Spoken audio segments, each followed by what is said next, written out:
there are several times that we get cases where it's unclear whether we're dealing with a stroke alert or a patient with head trauma and bleed in the brain with stroke-like symptoms.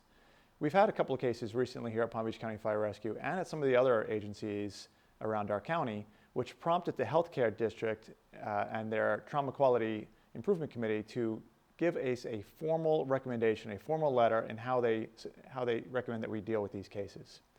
Basically, both Delray and St. Mary's, in addition to being trauma centers, are comprehensive stroke centers. The feeling of the trauma experts and their neurosurgical experts is that if we are in doubt whether we're dealing with a stroke alert versus a trauma alert, meaning we have a case where a patient has stroke-like symptoms who also seems to have hit their head, either because we're worried that they had a stroke and then fell and hit their head, or whether we think it's simply a patient who fell and hit their head and now have bleeding in their brain and have stroke-like symptoms, they prefer, whenever there's doubt as to whether there's a head trauma issue versus just a pure stroke issue, that we deal with it like it is a trauma alert issue. Their suggestion is because of this. They say that the trauma folks are in-house 24/7, but their stroke folks are not necessarily in-house 24/7, and that their internal hospital processes are faster if we go down the trauma route.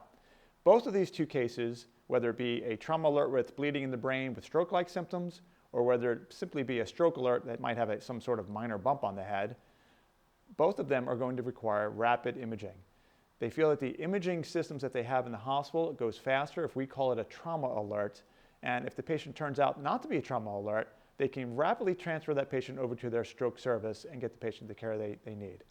This is in contrast to us calling it a stroke alert and then the stroke team coming in and finding out that actually it's a bleed in the brain.